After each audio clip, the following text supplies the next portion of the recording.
जय श्री कृष्ण भक्तों। आज हम सुनेंगे सटतिला एकादशी की व्रत कथा। सटतिला एकादशी माघ माह के कृष्ण पक्ष में आने वाले एकादशी को सटतिला एकादशी के नाम से जाने जाते हैं। सबसे पहले जान लेते हैं सटतिला एकादशी के नियम। एकादशी के दिन नित्य क्रिया से निवृत्त होकर सब देवताओं के देव श्री भगवान का पूजन करें और एकादशी का व्रत धारण करें। रात्रि को जागरण करें।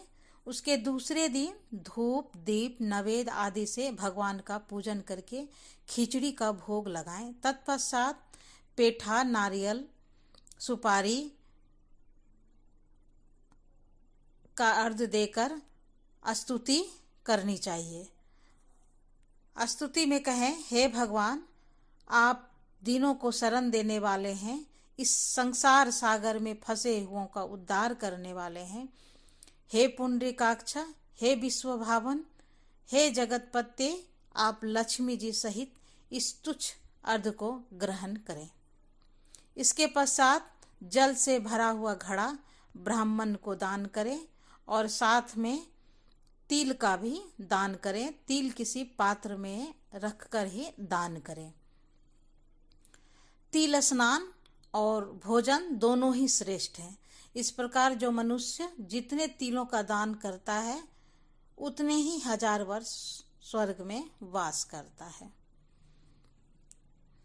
अब सुन लेते हैं सटतिला एकादशी की व्रत कथा।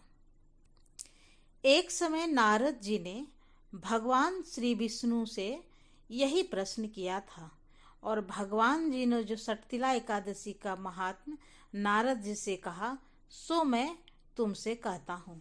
भगवान ने नारद जी से कहा कि हे नारद, मैं तुमसे सत्य घटना बतलाता हूँ, ध्यान पूर्वक सुनो।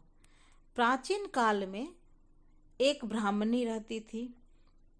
वह सदैव व्रत क्या करती थी। एक दिन वह 1 मास तक व्रत करती रही। इससे उसका शरीर अत्यंत दुर्बल हो गया। यद्यपि वह अत्यंत बुद्धिमान थी, उसने कभी देवताओं या ब्राह्मणों के निमित्त अन्न या धन का दान नहीं किया था। इससे मैंने सोचा कि ब्राह्मणी ने व्रत आदि से अपना शरीर शुद्ध कर लिया है, अब इसे विष्णु लोक तो मिल ही जाएगा।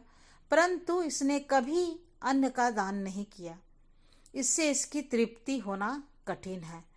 भगवान ने आगे कहा, ऐसा सोचकर मैं भिखारी के वेश में मृत्युलोक में उस ब्राह्मणी के पास गया और उससे भिक्षा मांगी। वह ब्राह्मणी बोली, महाराज किस लिए आए हो? मैंने कहा, मुझे भिक्षा चाहिए। इस पर उसने एक मिट्टी का ढेला मेरे भिक्षा पात्र में डाल दिया। मैं उसे लेकर स्वर्ग में लौट आया। कुछ समय बाद ब्राह्मणी भी शरीर त्याग कर स्वर्ग में आ गई।